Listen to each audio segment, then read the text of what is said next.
Hello, I'm Laura Cassidy from the American Chemical Society. Welcome to this news briefing from the ACS Fall 2019 National Meeting in San Diego. We're joined today by Dr. David Dawson from CW Analytical Laboratories. He's studying how chocolate muddles cannabis potency testing. Dr. Dawson. Thank you, Laura. So just to give a quick overview of my research, as she said, my research focuses on matrix effects in cannabis-infused chocolate products. Next slide. Thank you. So in my role as research principal at CW Analytical, which is a third-party cannabis testing lab in Oakland, California, we have to test a wide variety of products with precision and accuracy for our clients who are cannabis producers. So in order to provide the best testing methods, my research has kind of involved some of the more complex and unusual product types that we get. And my research that I started on and that I'm presenting here focuses on cannabis-infused chocolates, which are a fairly ubiquitous product type, very accessible to people maybe not familiar with commercial cannabis products. And these are typically formulated just by buying commercial chocolate, combining in cannabis concentrate in some form or another, and then molding that resulting slurry to get a cannabis-infused chocolate product. We decided to first look at this not only for its ubiquity, but also just for the fact that we noticed some kind of anecdotal variance in the potency values we would get for testing these chocolate bars. And it seemed a little peculiar, so we wanted to kind of investigate that. It turns out also that chocolate is a very complex food matrix. There's not a lot of, or any, research on cannabinoid analyte testing in complex food matrices, but there is analogous work on the field of allergens. And with that work, they go so far as to say that chocolate is one of the more difficult food matrices to test because it has high fats, polyphenols, tannins. It's a veritable organic soup of compounds. So it actually is a very complex matrix from which to test. Next slide. Thank you. So the main crux of my investigation focused on sample prep, which is to say how much chocolate we are testing and kind of how much solvent we are adding to that. That was kind of my baseline investigation. And here you can see a comparison of 1,000 milligrams of ground up chocolate that we test versus a 2,000 milligram sample size. You can see on the x-axis we have a range of solvent volumes. That solvent is methanol, kind of our workhorse solvent. And you can see on the y-axis is average calculated potency of the chocolate bar.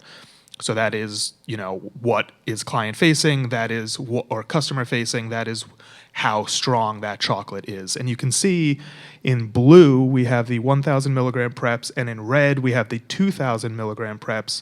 And you can see that for each solvent volume, the 1,000 milligram sample loadings gave higher calculated potencies.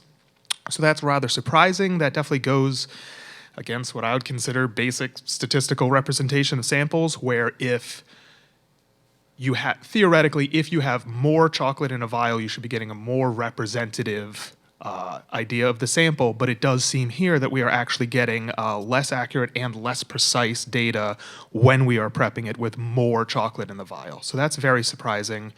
There could be a variety of factors. One of the questions maybe was incomplete extraction, things like that. So I devised another experiment to kind of test that.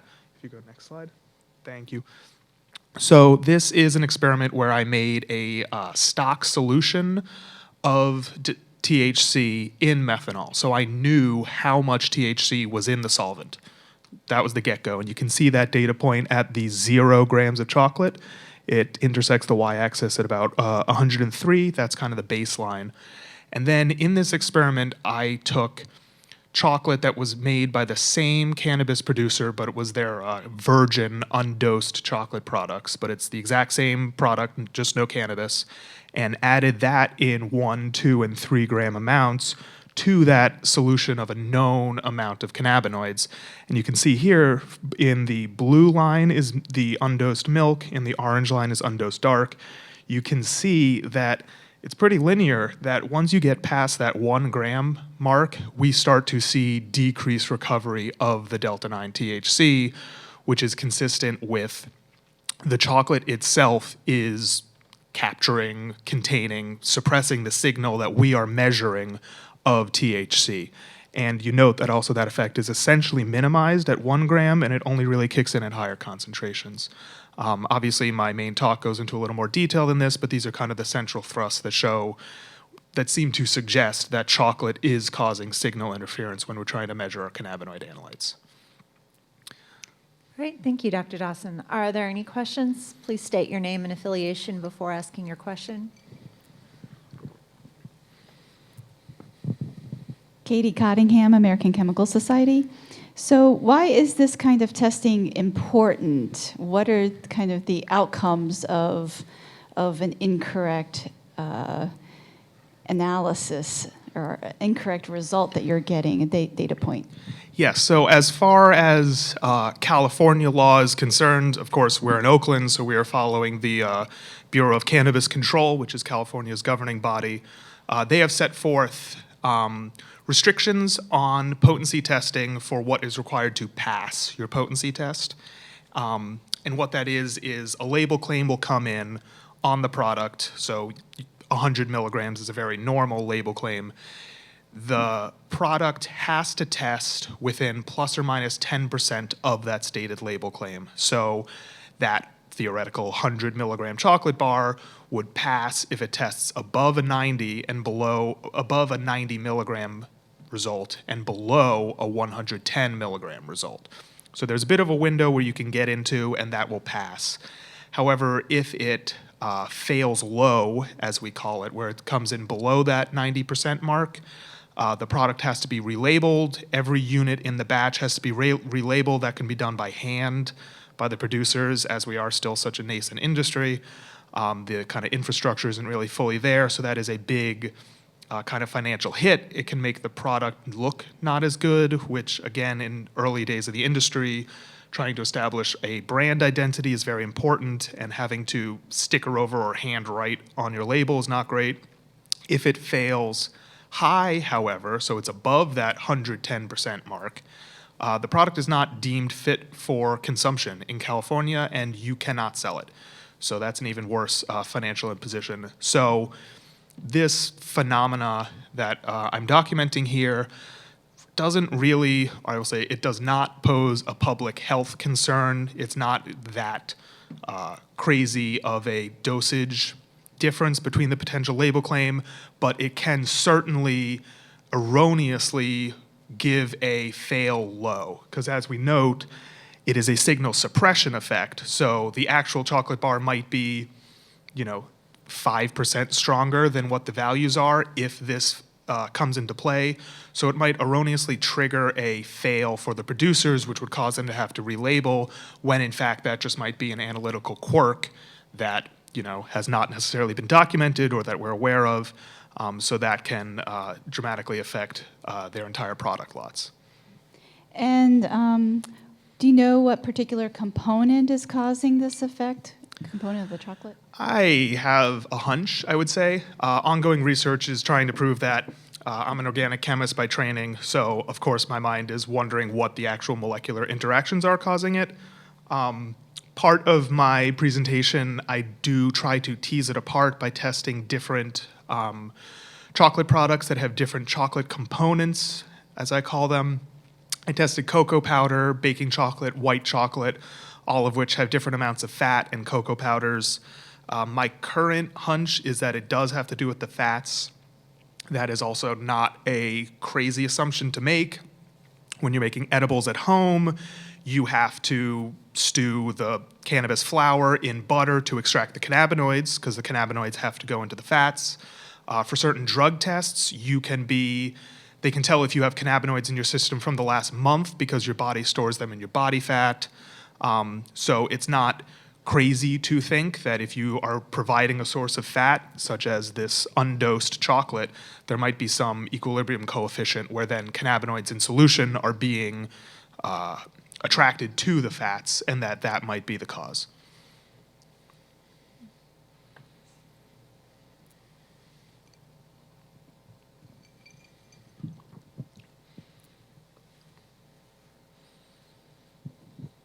Rebecca Traeger with Chemistry World. I'm assuming that in a broader sense, this doesn't just have to do with chocolate. What is the larger issue here in terms of edibles and testing and potency and so forth? Yes. So, of course, this research is fairly narrow right now. It is just looking at chocolates and fairly simple chocolates, not chocolates with any sort of additional components or inclusions in them. But that is definitely a great question, because if indeed it is related to the fats, of course, chocolate is not the only cannabis product with fat in it. Therefore, a analogous phenomena might be occurring with cookies, with brownies. Topicals definitely are kind of a fatty emulsion product. To any of the complex fat-based products might be having some effect similar to this. And that definitely is going to be a focus of ongoing research.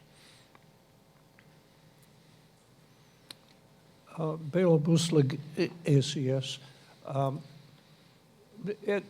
I was a little confused about when you were talking about potency testing, because I was assuming that it's an effect on people rather than analytical problems with recovery of added material and so forth. Would you like to elaborate a little bit of how much pre-processing are you doing when you're trying to recover the thing? Like, are you chromatographing the stuff and then getting it into mass spec, or what is it? There are ways and means to get rid of matrix effects. Chromatography happens to be one of those. Yes. So our process involves a few different stages of sample prep. Definitely the product is ground down to a fine powder. It is then sonicated in solvent, vortexed. We do centrifuge it and put it in the freezer then to essentially winterize it to crash some dissolved fats out. And then we filter it and analyze it. We use high-pressure liquid chromatography as our instrument of choice. That's very standard throughout the cannabis industry for potency testing right now.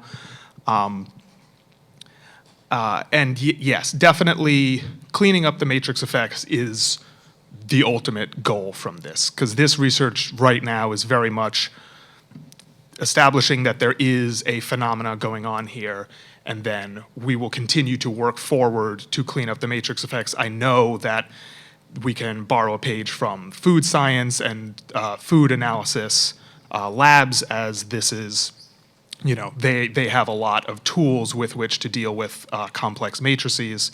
But at present, we are, this research, and particularly this, does show that we are getting above 99% recovery when we use smaller sample sizes. That's kind of a Band-Aid at this point. We are able to kind of, with more confidence, report data with smaller sample sizes. And obviously, a larger goal is to actually alleviate the problem completely.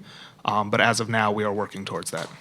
Well, I presume at the moment there are no AOAC procedures for recovery of these things. So, I mean, that's usually the way it's going to happen. But so you're at the very, very beginning of all this. It's very frustrating not having any standardized methods or anything from lab to lab, state to state. It is still very much the early primordial days of this, for sure. Thank you very much. Thank you. Mike Lawrence from ACS. Dr. Dawson, just want to clarify one thing you said earlier that really jumped out, not a public health concern. So you're saying, if I'm hearing you correctly, that the variation between the actual labeled amount of THC and the reality of it, based on the things you found, is not so wide that people are going to be getting wildly higher than they expected because of the THC amounts in the chocolate. That is correct. It very much is more of an issue for producers, but I mean, if we just look at this data, we're getting essentially 101 milligrams from a 1 gram sample prep and 98 milligrams from 2. So that's below a 5% difference between the two values. So that would be kind of analogous to what a difference between potential label claim and potential product would be for a consumer. So I think you would have to be only the most seasoned cannabis consumer to detect a difference between, oh, this chocolate bar says it's 100, but it feels like it's 96. That's not going to be enough that it's going to put anyone in danger. You know, at most, you're getting 5% more cannabinoids than is on the label. I don't think that is going to, you know, dramatically affect anyone. And what it should affect for the consumer is that I hope that this at least makes them aware of the complexities of testing these, and that we are always improving in our testing methods in the legal market. And I do think that, you know, this type of research can help progress confidence in the commercial cannabis market, which is obviously very new, and that the labs are on top of these things. But no, there's no public health concern. Nobody is going to be dramatically having too much cannabinoids compared to the label claim from this phenomena.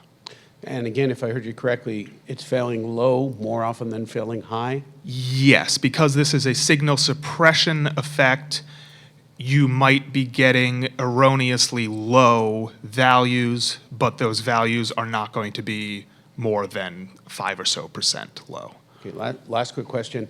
If you're a company that's putting labels on chocolate, on THC-infused chocolate, what's your message to those companies about the certainty of whatever label they put on it? I would say always do R&D on your products. A lot of cannabis producers want to get their products to market as fast as possible. Obviously, the industry is also 2 years removed in California from black market, so kind of the full R&D, proper research protocols are kind of developing. Doing R&D to establish your product and to really, so there are no surprises, that's very useful.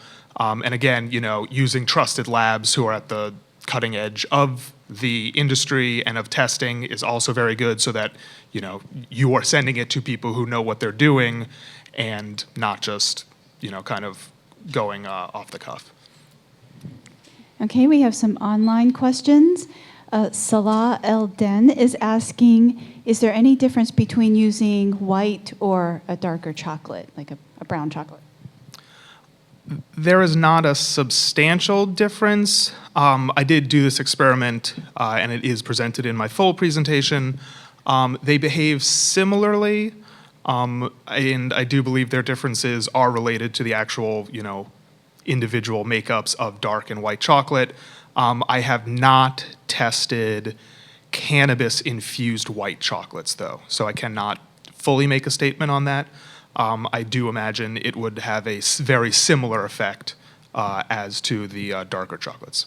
Okay, and another question from Brian Things. Are there known ingredients that tend to throw the measurements off more reliably? I guess, have you found other ingredients that might throw things off? Yes, so in my the chocolate components, I was worried that maybe it would be some of the complex organic flavoring molecules that are part of the naturally extracted cocoa solids, that those might be having some sort of interaction. My chocolate component screen, as I ran, seemed to disprove that. The presence of cocoa solids did not seem to be fully indicative of a suppression effect. It does seem to be more tied to the fats. Again, that can be teased out more specifically because in chocolate there's the natural fats associated with the chocolate and the extraction. There's added milk fats. Of course, there's added sugars, so there can be a variety of different fats in solution, the specificity of which we are not sure of. And of course, this is still just an educated hunch right now that fats are the issue. So, Dr. Dawson, in these slides, you were looking at THC potency, measuring THC potency. Do you have any indication that CBD might also show this weird matrix suppression effect? That's a follow-up experiment that I'm working on because, of course, this is limited to just the main cannabinoid, if you would, the main psychoactive cannabinoid. I would be very interested to see if it is general of all cannabinoids, or if it is, I think it would be even more interesting if it was just THC that affected this. I believe if my fat hypothesis is correct, I think that should be then a trend of all cannabinoids, as all cannabinoids behave fairly similarly in that case. But of course, we won't know until we actually do that research. Okay, any other questions? All right, thank you. Please join us for our next press conference at 1 p.m. today on how chipping away at how ice forms could keep windshields